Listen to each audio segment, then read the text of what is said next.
சந்திரபாபு நாயுடுவுக்கு 4 கேட்குறாரு, நிதிஷ்குமார் வந்து 5 கேட்குறாருன்னு சொல்லி பல கான்ஸ்பிரசி பேசப்பட்டிருக்கு. இப்போ பாஜக வந்து தன்னுடைய நிலையிலேருந்து கீழே இறங்கலை அப்படின்னு சொல்லி நம்ம எடுத்துக்கலாமா? கூடுதலாக கேபினெட் நிச்சயமாக டிடிபிக்கு கிடைக்கும், ஜேடியுக்கும் கிடைக்கும். ஆனால் இது வந்து உறுதியானது என்று நம்ம எடுத்துக்கொள்ள முடியாது. தெலுங்கு தேச கட்சி தலைவர் நிம்மதியாக இருக்க முடியாது, ஜேடியும் நிம்மதியாக இருக்க முடியாது, ஐக்கிய ஜனதாவும் நிம்மதியாக இருக்கும். அப்போ யாருமே நிம்மதி இல்லாத இருக்கும்போது நான் பாஜக மட்டும் வந்து பழைய பவரில் இருக்கிறேன் அது மாதிரி எப்படி எடுத்துக்க முடியும்? கூட்டணி ஆட்சி என்பது நெருக்கடியிலே இருக்க வேண்டிய ஒரு நிர்பந்தத்தில் தான் இருக்கும். அது ஒன்றும் மாற்றவே முடியாது. கூட்டணி கட்சி தலைவர்கள் பொறுமல் குமரல் எல்லாம் வெளியே வரும். ஆர்எஸ்எஸ் பாஜக 2ஆம் கட்ட தலைவர்கள் போய் மோடியை கன்வின்ஸ் பண்ணியிருக்கணும், மோடி எதிர்த்து பேசியிருக்கணும். ஒரு கட்டத்தில் மோடியை தள்ளிவிட்டு ராஜ்நாத் சிங்கோ, பிரகலாத் ஜோஷியோ, நிதின் கட்காரியோ இல்லை பியூஷ் கோயலை பிரதமராக்கி இருக்க வேண்டும்.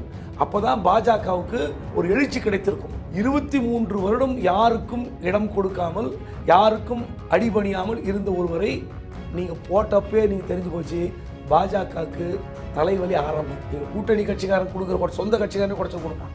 மோடி பிரதமராக இருக்க போகிறாரா அல்லது இடையிலே எனக்கு வேண்டாம் இந்த பதவி என்று ஓட போகிறாரா என்பதை நம்ம பொறுத்திருந்து தான் பார்க்கணும். சேனல் 5 தமிழ் நேயர்களுக்கு வணக்கம். இன்றைய நேர்காணலில் நம்மோடு இணைந்திருக்கும் சிறப்பு விருந்தினர் மூத்த பத்திரிகையாளர் குபேந்திரன் அவர்கள். வணக்கம் சார். வணக்கம் சார். நேற்று வந்து அமைச்சரவைக்கான இலாக்காக்கள் அறிவிக்கப்பட்டிருக்கு. பாஜகவை சேர்ந்த கிட்டத்தட்ட 61 பேர் வந்து அமைச்சர்கள் ஆயிருக்காங்க. ரிசல்ட் வந்ததுக்கு அப்புறம் என்ன சொல்லப்பட்டதுன்னா, சந்திரபாபு நாயுடுவுக்கு 4 கேட்குறாரு, நிதிஷ்குமார் வந்து 5 கேட்குறாருன்னு சொல்லி பல கான்ஸ்பிரசி பேசப்பட்டிருக்கு. அப்போ பாஜக வந்து தன்னுடைய நிலையிலேருந்து கீழே இறங்கலை அப்படின்னு சொல்லி நம்ம எடுத்துக்கலாமா? கேட்டதை விட குறைவாக கொடுத்துருக்கிறார்கள். ஆனால் இது வந்து உறுதியானது என்று நம்ம எடுத்துக்கொள்ள முடியாது. ஏன்னா கண்டிப்பாக அவங்களுக்கு ஒரு கேபினெட் இவங்களுக்கு ஒரு கேபினெட்ன்றது சரியாக இருக்காது. கண்டிப்பாக கூடுதலாக இப்போ விரிவாக்கம் செய்யும்போது டிடிபிக்கு ஒரு சீட் கிடைக்கலாம். இன்னும் வந்து என்சிபியோட கட்சி அஜித் பவார்லேருந்து பிரபுல் பட்டேல் ஏற்றுக்கல, அவர் ஒருத்தர் கேட்குறாரு. அப்புறம் ஏக்நாத் ஷிண்டே வந்து எங்களுக்கு போதலைங்கிறாரு. ஸோ இதெல்லாம் வரும்போது இன்னும் வந்து சில ஒரு மாதங்களில் கூட விரிவாக்கம் செய்வதற்கு வாய்ப்பு இருக்கிறது. இது கூடுதலாக கேபினெட் நிச்சயமாக டிடிபிக்கு கிடைக்கும், ஜேடியுக்கும் கிடைக்கும். ஆனால் இப்போ நம்ம இன்னொன்று பார்க்கும்பொழுது பார்த்தீங்கன்னா, உள்துறை எல்லாமே வந்து டிடிபி கேட்டாங்கன்னு சொன்னாங்க. ஆனால் அந்த உள்துறையை பொறுத்த வரைக்கும், உள்துறையாக இருக்கட்டும் சில முக்கியமான துறைகளாக இருக்கட்டும் பாஜக வசமே இருக்குது. ஸோ அந்த அடிப்படையில் நம்ம வந்து பிஜேபியோட கை ஓங்கியிருக்குன்னு நம்ம எடுத்துக்கலாம் இல்லையா இந்த விஷயத்தை பொறுத்த வரைக்கும்? அதாவது இந்த தேர்தல் முடிவுகளால் பாஜக தலைவர்கள் நிம்மதியாக இல்லை. கூட்டணி கட்சிக்கு ஆதரவு கொடுத்த, அதாவது சீட்டு இப்போ கேபினெட் அதிகமாக கேட்டாங்க கிடைக்கலன்ற அடிப்படையில் தெலுங்கு தேச கட்சி தலைவர் நிம்மதியாக இருக்க முடியாது, ஜேடியும் நிம்மதியாக இருக்க முடியாது, ஐக்கிய ஜனதாவும் நிம்மதியாக இருக்க முடியாது. அப்போ யாருமே நிம்மதி இல்லாத இருக்கும்போது நான் பாஜக மட்டும் வந்து பழைய பவரில் இருக்கிறேன் அது மாதிரி எப்படி எடுத்துக்க முடியும்? அதனால் கூட்டணி ஆட்சி என்பது நெருக்கடியிலே இருக்க வேண்டிய ஒரு நிர்பந்தத்தில் தான் இருக்கும். அது ஒன்றும் மாற்றவே முடியாது. கண்டிப்பாக எந்த திட்டத்தையும் 10 வருடமாக ஏகபோகமாக ஆட்சி செய்தவர் நரேந்திர மோடி. அப்படி இருக்கும்போது அவருடைய வந்து இப்போ பேச்சுக்கு வந்து நேற்று கூட்டணி கட்சி கூட்டம் முடிந்து மறுநாள் வந்து கேபினெட் கூட்டம் நடக்குது. அப்போ அந்த கேபினெட் கூட்டத்தில் இலாக்கா ஒதுக்கீடு செய்யாமலே அவர் வந்து பிரதமர் வந்து அட்ரஸ் பண்ணிகிட்ருக்காரு. 3 கோடி பேருக்கு மீண்டும் வீடு கட்டி தரும் திட்டத்தை அறிவிக்கிறார். அதில் யாராவது வீட்டு வசதித்துறை அமைச்சர் யாருன்னு யாருக்கா தெரியுமா? அவங்களுக்கு கூட தெரிஞ்சிருக்கலாம், ஓகே ஒத்துக்கலாம். மக்களுக்கு தெரியுமா? அதாவது பதவி ஏற்ற அன்று இரவே வந்து துறை வந்து அறிவிக்கப்படும். அப்படி ஏதாவது பாஜக அறிவிக்கப்பட்டதா? அதனால் நெருக்கடியில் எப்படி செய்வோம்? பாஜக வந்து மீண்டும் பவர்ஃபுல்லாக இருக்குது, அதெல்லாம் பொய். அதாவது உள்துறை கொடுக்க முடியாது, பாதுகாப்பு கொடுக்க முடியாது, நிதித்துறை கொடுக்க முடியாது, இதெல்லாம் உண்மை. ஆனால் நீங்கள் மீண்டும் நிதித்துறை, அதாவது நிர்மலா சீதாராமனுக்கு எதிரான ஒரு மனநிலையில் தொழிலதிபர்கள் இருக்கிறார்கள், மக்கள் இருக்கிறார்கள். ஸோ இது மீண்டும் வந்து ஆட்சி மாற்றத்துக்கு பிறகு மீண்டும் அந்த அம்மாவே நிதியமைச்சராக இருப்பதால் பாஜகவுக்கு தான் கெட்ட பெயர். நீங்கள் போக போக பாருங்கள் இந்த ஆட்சியினுடைய உள்கட்சி விவகாரங்கள் எப்படி வெளியே வருகின்றன. இந்த ஃபைல் டீல் பண்ணுற விவகாரத்தில் பாஜக வந்து பெரியண்ணன் பாணியில் ஈடுபடுகிறது என்று கூட்டணி கட்சி தலைவர்கள் பொறுமல் குமரல் எல்லாம் வெளியே வரும். ஆனால் சார், இப்போது இந்த தேர்தல் ரிசல்ட்டுக்கு அப்புறம் நம்ம பார்க்கும்பொழுது பாஜக தரப்பில் வந்து பெரிய அளவுக்கு மகிழ்ச்சியாக இல்லை அப்படின்ற விமர்சனங்கள்லாம் வருதுன்னும் பொழுது, அப்போது கூட இருக்கக்கூடிய அந்த மூத்த தலைவர்கள் எல்லாருக்குமே வந்து அவங்க வந்து அந்த பதவி கொடுத்ததுன்றது அவங்கள சமாதானப்படுத்துறதுக்காகவா இல்லை வேறு என்ன மாதிரியான திட்டம் வந்து அவங்க வச்சுருக்காங்க சார்? பாஜகவுடைய எண்ணிக்கை அந்த 272 தொடரலை, 240. அப்போ என்ன பண்ணியிருக்கணும்? இவங்க மோடி கா சர்க்கார், மோடி கா கேரண்டி அப்படின்னு நீங்கள் சொன்னீங்க சார். யார் 2ஆம் கட்ட 3ஆம் கட்ட தலைவர்கள் ஆர்எஸ்எஸ்லாம் என்ன பண்ணிருக்கணும்? மோடி வீட்டுக்கு போயிருக்கணும். உங்களுடைய சர்க்காரை மக்கள் நிராகரித்திருக்கிறார்கள். உங்களுடைய ஆட்சி அதிகாரத்தை மக்கள் ஏற்கவில்லை. ராமர் கோயில் கட்டிய இடத்தில் பாஜக தோல்வியடைந்திருக்கிறது. உங்கள் 4.5 லட்சம் ஓட்டில் ஜெயித்த மோடி அவர்கள் 1.5 லட்சம் ஓட்டில் தான் ஜெயிச்சிருக்கீங்க. அப்போது ஊபியில் 80 இடங்களில் 44 இடங்கள் எதிர்க்கட்சி பிடித்திருக்கிறது. அப்போ நம்ம கட்சி எங்கே பிடிச்சிருக்கணும்? ஊபியில் நல்லாட்சி, டபுள் இன்ஜின், யோகி, இவ்வளோ பவர்ஃபுல்லான எல்லா விஷயம் இருந்தும் பாஜக தோற்று இருக்கிறது. எனவே மைனஸ் மோடி இல்லாத பாஜக ஆட்சியை இந்த முறை கொடுப்போம். 10 ஆண்டு காலமாக நீங்கள் ஆட்சியில் இருந்தீர்கள். ஸோ மக்கள் உங்களுக்கு வந்து பிடிக்கலன்ற தீர்ப்பை நம்ம ஏற்றுக்கொள்வோம் அப்படின்னு ஆர்எஸ்எஸ் பாஜக 2ஆம் கட்ட தலைவர்கள் போய் மோடியை கன்வின்ஸ் பண்ணியிருக்கணும். மோடி எதிர்த்து பேசியிருக்கணும். ஒரு கட்டத்தில் மோடியை தள்ளிவிட்டு ராஜ்நாத் சிங்கோ, பிரகலாத் ஜோஷியோ, நிதின் கட்காரியோ இல்லை பியூஷ் கோயலை பிரதமராக்கி இருக்க வேண்டும். அப்போ தான் பாஜகவுக்கு ஒரு எழுச்சி கிடைத்திருக்கும். பரவாயில்ல, ஒரு மாற்றத்திற்கு பாஜக தயாராக இருக்கிறது அப்படின்னு. நீங்கள் தான் மோடின்னு சொல்லிட்டு மோடி இல்லையே, அப்புறம் எதுக்கு நீங்கள் மோடி பிடிச்சி தொங்குறீங்க? இந்த மனப்பான்மை 2ஆம் கட்ட தலைவர்களுக்கு ஏன் வரல? மோடி மீதான பயம், அமித்ஷா மீதான பயம். சரி, இவங்களெல்லாம் இத்தனை ஆண்டு காலமாக, 100 ஆண்டு காலமாக, அடுத்த வருடம் வந்தால் ஆர்எஸ்எஸ்க்கு 100 ஆண்டு. அப்போது இந்த கட்சியினுடைய ஒரு பேக் சோர்ஸ், ஒரு என்ஜினியரிங் டீம், இது எல்லாமே ஆர்எஸ்எஸ். இந்த ஆர்எஸ்எஸ் கூட வலிமையாக போய் மோடியை வந்து மாற்றுவதற்கு தயாராக இல்லை. அந்த அளவுக்கு பயம். கேட்டால் நேருவை வந்து சமன் செய்ய வேண்டும். நேருவை சமன் செய்வதால் மட்டும் மோடி உயர்ந்துட மாட்டார், பாஜக உயர்ந்துடாது. நாங்கள் வந்து நேருவோடைய சாதனையை நாங்கள் வந்து முறியடித்து விட்டோம். என்ன பலன், என்ன பிரயோஜனம்?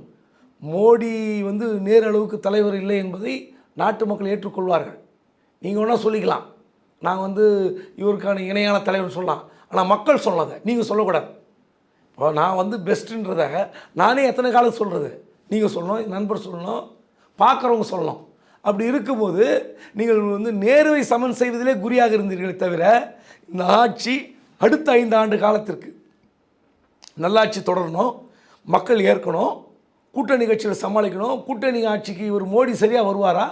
அப்போது உங்களுக்கு காமன் அஜெண்டா எப்படின்னா, ஒரு மோடி மாதிரியான ஒரு அதிகார பலத்திலே இருந்தவர், ஒரு குஜராத்தில் ஒரு 13 வருஷம், இங்கே ஒரு 10, 23 வருடம் யாருக்கும் இடம் கொடுக்காமல், யாருக்கும் அடிபணியாமல் இருந்த ஒருவரை நீங்கள் போட்டப்பே நீங்கள் தெரிஞ்சு போச்சு, பாஜகவுக்கு தலைவலி ஆரம்பம். போக போக பாருங்கள் அவரால் எப்படி குடைச்சல்.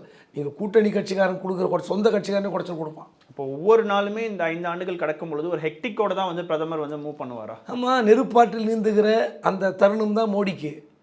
நீங்கள் ஒரு 10 நாள் ஃபாரின் போயிட்டு வரட்டுமே, அவர் நிம்மதி போயிடும். இங்கே என்ன கலகம் வெடிக்கும், இங்கே என்ன பேசுவாங்க, அப்புறம் என்ன மாதிரியான பிரச்சனைகள் வந்து மோடி காது தான் எதுவுமே தெரியாதே. மோடி கண்ணுக்கு எதுவும் தெரியப்படுத்தக்கூடாது. அங்கே இருக்கிற அதிகாரிகளுடைய எண்ணம் தான், அவர் காதுக்கு எந்த பிரச்சனையும் போகக்கூடாது. எங்கள் ஜிஎஸ்டி சம்மந்தமான பிரச்சனை என்ன, அவர் காதுக்கு போகாது. விவசாயிகள் பிரச்சனை என்ன, போகாது. நீட்டுக்கு எதிரான மனநிலை என்ன, எதுவும் போகாது. இப்படிப்பட்ட ஒரு பிரதமரை 10 ஆண்டு காலம் நான் பார்த்துட்டோம். இப்போ எப்படி பார்க்க போகிறீங்க? ஏதோ ஒரு விவகாரம் கூட்டணி கட்சிக்காரன் தப்பு பண்ணுவான், அது கலெக்டிவ் ரெஸ்பான்சிபிலிட்டி, கூட்டு பொறுப்பாகிய பிரதமரையும் போய் தாக்கும், பதில் சொல்லணும். பார்லிமெண்ட்டில் வந்து இத்தனை வருஷமாக நீங்கள் பேசாமலே வந்து ஓடி போயிட்டீங்க, இப்போ முடியுமா? ராகுல் காந்தி உட்பட எல்லாரும் போய் நின்று கத்துன்னு கத்துவாங்க, எங்கே மோடின்னு. அங்கே உட்காந்து இப்படிலாம் கையாட்டி கடந்த கால ஆட்சியில் வந்து நீங்கள் ராகுலை வந்து பப்பு சொப்புன்னு கேலி பண்ணதெல்லாம் வேலைக்கு ஆகுமா? ஆகாது. ஆனால் சார், இவ்வளோ நாளாக வந்து நம்ம பார்க்கும் பொழுது இந்த கூட்டணி கட்சியினன்றவங்க ஆளுங்கட்சியோட கூட்டணி வச்சு ஏதோ ஒரு பலன் அனுபவிக்கிறதுக்கு தான் வந்து எல்லாரும் கூட்டணி அமைக்கிறது.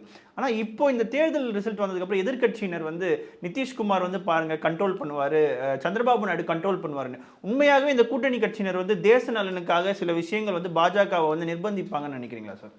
அதாவது மீடியாக்கள் தான் வந்து இந்த நாட்டு நலனை பற்றி சிந்திக்கணும். சாதாரண மக்கள் பேசுவார்கள். அந்த நாட்டு மக்கள் பேசுகிற பிரச்சனையை எதிர்க்கட்சி ஜனநாயகத்தை எதிரொலிக்க வேண்டியது மீடியாக்களுடைய கடமை. நீ மீடியாவே இல்லையே, அரசியல்வாதிகள்லாம் சுயநலவாதிங்க. சந்திரபாபு நாயுடு வந்து எல்லாருடைய பிரச்சனையை தூக்கின்னு போய் திரிவாரா? பல மாநிலங்கள் இருக்கிற பிரச்சனைக்கு வந்து நிதிஷ்குமார் போய் அதெல்லாம் சார் ஆந்திராப்பா, இதில் தெலுங்கானாவில் இப்படி பண்ணுறீங்க தப்பு, திமுகவை இப்படி கொடுமைப்படுத்தாதீங்க, மகாராஷ்டிராவில் இப்படி டார்ச்சர் பண்ணாதீங்க அப்படின்னு நிதிஷ் கேட்பாரா? அவர் ஸ்டேட்டில் என்ன பிரச்சனை பார்ப்பார், ஏதோ 1-2 பிரச்சனையை அட்ரஸ் பண்ணுவார், அவ்வளோதான்.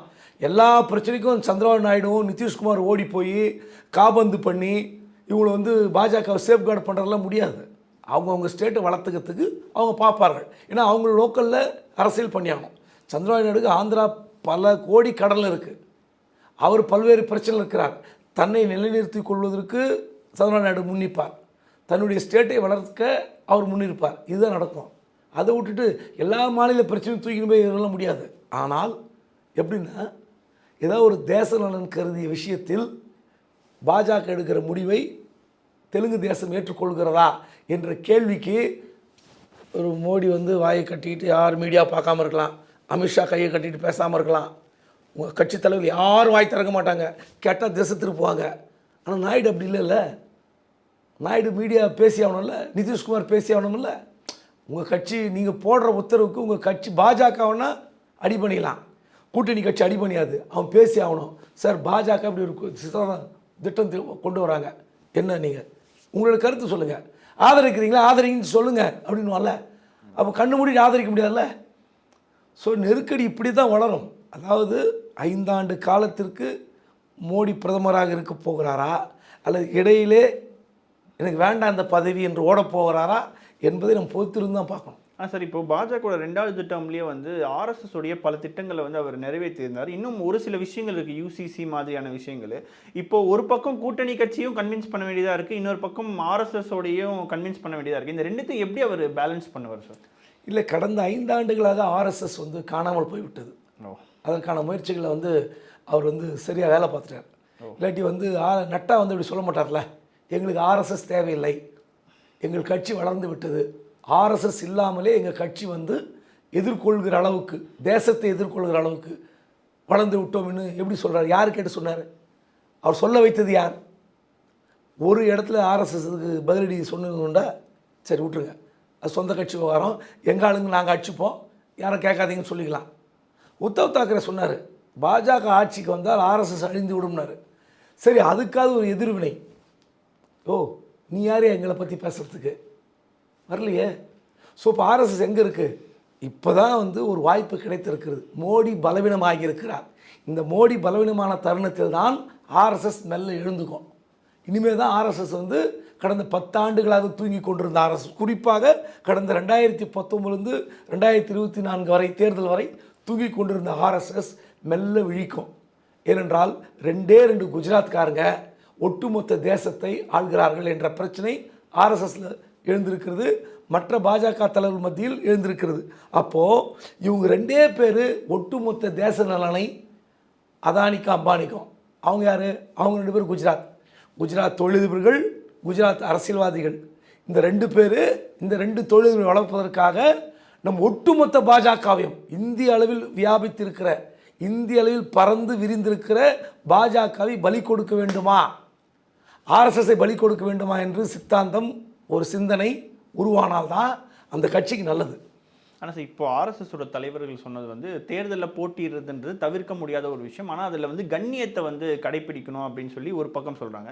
சுப்பிரமணிய சுவாமி சொல்கிறாரு, மோடி அவர்கள் வந்து சீட்டு குறைஞ்சதுக்கு வந்து அவங்க எதிர்க்கட்சி வரிசையில் தான் நிற்கணும் அப்படின்ற மாதிரி விமர்சனம் வச்சுருக்காங்க. இவங்க 2 பேருக்குமே வந்து மோடின்ற தனிநபர் மீது அவங்களுக்கு வந்து விமர்சனமா, இல்லை சித்தாந்த ரீதியாக அவங்களுடைய விமர்சனம் இருக்கா சார் இந்த விஷயத்தை பொறுத்த வரைக்கும்? இல்லை, மோடியை யாராவது எதிர்த்து பேசினால் எல்லாம் ரவுண்டு கட்டி அடிப்பாங்க, பாஞ்சு அடிப்பாங்க.